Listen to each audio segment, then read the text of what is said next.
La France n'a pas d'amis, elle n'a que des intérêts. C'est la formule devenue le refrain du général de Gaulle, qui n'aura pas lésiné sur tous les moyens pour éliminer physiquement les dirigeants africains qui ont tenté de se libérer du joug de la métropole. Salut à toutes et à tous, bienvenue sur notre chaîne. Si vous aimez les contenus que nous faisons, n'oubliez pas de les liker et les partager avec vos proches, puis abonnez-vous en activant la cloche de notification pour ne plus rater aucune de nos vidéos. On commence. Depuis 1963, 23 présidents africains ont été assassinés avec la complicité des services secrets français, qui ont fomenté des coups d'État en Afrique en se servant des valets et traîtres nègres. Les crimes commis par les dirigeants français sont bien connus et consignés dans des livres écrits par des historiens, chercheurs, et les documentaires réalisés par des journalistes courageux. C'est pour dire clairement que nous n'avons rien inventé dans cette vidéo, des secrets de polichinelle que nous essayons de partager avec vous. Numéro 1. Sylvanus Olympio, né le 6 septembre 1902 et assassiné le 13 janvier 1963 à Lomé, est un homme politique togolais, premier président de la République togolaise d'avril 1958 au 13 janvier 1963, date de son assassinat devant l'ambassade américaine de Lomé lors du coup d'État de 1963 fomenté par Gnassingbé Eyadema.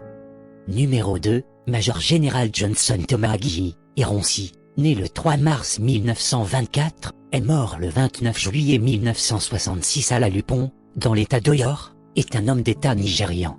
Il a dirigé le Nigeria du 16 janvier 1966 jusqu'à ce qu'il soit renversé et assassiné par des rebelles le 29 juillet 1966. Numéro 3. Abdirachid Ali Shermarke, né le 16 octobre 1919 et mort le 15 octobre 1969, est un homme politique somalien. Numéro 4. Cheikh Abed Amani Karum, 4 août 1905, 7 avril 1972 a été le premier président de la République de Zanzibar.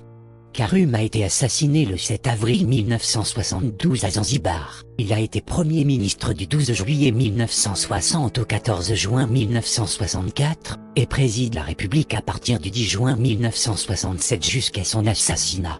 Alors en visite officielle dans la ville de La Hanode, il est abattu par un de ses propres gardes du corps. Numéro 5. Richard Hatsimandrava, né le 21 mars 1931 à Tananarive, et mort le 11 février 1975 dans la même ville, est un militaire et homme d'État malgache.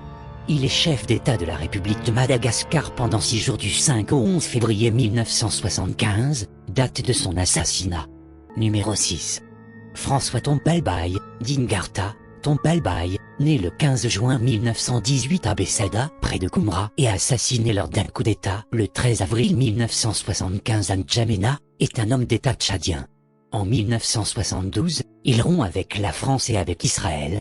Il renoue les relations avec le Soudan et avec la Libye, pour qu'il cesse alors d'aider le Frolina. Dans le même temps, il se tourne vers les États-Unis dans le cadre de la recherche pétrolière au Tchad. Le 13 avril 1975, plusieurs unités de la gendarmerie de N'Tchana, agissant sous la direction initiale de jeunes officiers, fomentent un coup d'État. François Tombalbaye est assassiné dans des circonstances obscures. Numéro 7. Le général Murtala Rama Mohamed, né le 8 novembre 1938 à Kano et mort le 13 février 1976, est un homme d'État nigérian. Il a été chef du gouvernement militaire fédéral du Nigeria du 29 juillet 1975 à son assassinat. Numéro 8. Marien Ngouabi est un officier et homme d'État congolais né le 31 décembre 1938 à Mbélé, et mort le 18 mars 1977 à Brazzaville. Il a été président de la République du Congo, puis de la République populaire du Congo du 31 décembre 1968 à sa mort. Numéro 9. Tafari Binti, né en octobre 1921 et mort le 3 février 1977, est un homme d'État éthiopien. Du 28 novembre 1974 au 3 février 1977. Le 3 février 1977, Tafari Binti est assassiné. Mengistu lui succède comme chef de l'État éthiopien. Numéro 10. Ali Swali Mtsachiva est un homme politique et ancien président de l'État comorien. Né à Majinga à Madagascar, il a été assassiné le 13 mai 1978. Ali Swali est considéré aujourd'hui par beaucoup de Comoriens comme un homme d'État intègre qui portait en lui une vision d'avenir.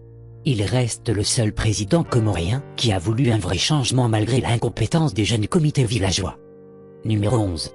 Anouar el-Sadat, né le 25 décembre 1918 et assassiné le 6 octobre 1981, est un homme d'État égyptien.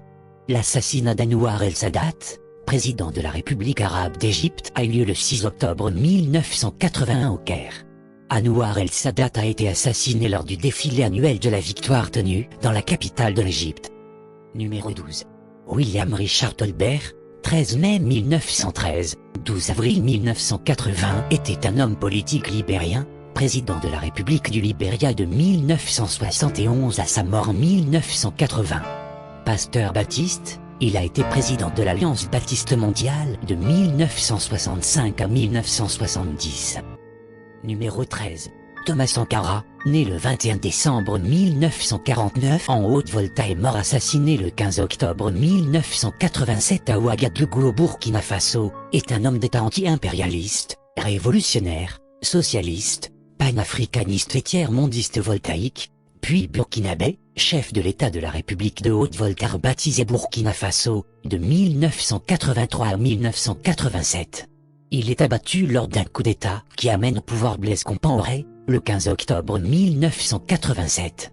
Son souvenir reste vivace dans la jeunesse burkinabé mais aussi plus généralement en Afrique, qui en a fait une icône, un Che Guevara africain, aux côtés notamment de Patrice Lumumba. Numéro 14. Ahmed Abdallah Abderrahmane, né le 12 juin 1919, mort le 26 novembre 1989, est un homme d'affaires et homme politique comorien, longtemps membre du Parlement français ensuite chef de l'État comorien à plusieurs reprises. Abdallah a accédé à la présidence en 1978, grâce à un coup d'État orchestré par le mercenaire français Bob Denard. Celui-ci commande par la suite la garde présidentielle et devient un homme fort du régime. Peu de temps après avoir décidé de supprimer la garde présidentielle et d'expulser Bob Denard des Comores, le président Ahmed Abdallah est assassiné dans la capitale, Moroni. La période d'instabilité qui suit amènera la France à intervenir pour restaurer l'ordre. Numéro 15. Samuel Canyon, né le 6 mai 1951 à Tuzan et mort assassiné le 9 septembre 1990 à Monrovia, est un militaire et un homme d'État libérien. Le 12 avril 1980, Doux renverse le président William Tolbert lors d'un coup d'État. Élu en 1985, il instaure rapidement un régime dictatorial. À la fin de l'année 1989, des affrontements éclatent entre les forces gouvernementales et des combattants rebelles se réclamant d'un groupe d'opposition, le National Patriotic Front of Liberia (NPFL), dirigé par un ancien membre du gouvernement, Charles Taylor. Samuel Canyon, mort assassiné le 9 septembre 1990 à Monrovia, est un militaire et un homme d'État libérien qui met fin au régime du True Whig Party, qui confisquait le pouvoir au profit exclusif descendants des colons afro-américains. Numéro 16. Mohamed Boudiaf, né le 23 juin 1919 à Silla et mort assassiné le 29 juin 1992 à Annaba, est un homme d'État algérien. Il est président du Haut Comité d'État du 16 janvier 1992 au 29 juin 1992. Le 29 juin 1992, Mohamed Boudiaf est assassiné au cours d'une conférence des cadres qu'il tenait dans la ville d'Annaba. Un sous-lieutenant du groupement d'intervention spéciale GIS, Lambarek Boumarafi, jeta une grenade pour faire diversion et tira à bout portant sur le président le tuant sur le coup. Numéro 17. Melchior Ndadaye, né le 28 mars 1953 à Murema, dans la commune de Nyabyanga, de la province de Muramvya au Burundi, est mort assassiné au cours d'un coup d'État le 21 octobre 1993 à Bujumbura, est un homme d'État burundais appartenant au groupe ethnique des Hutus. Premier président démocratiquement élu au Burundi, investi le 10 juillet 1993, il fut assassiné après 102 jours de pouvoir. Numéro 18.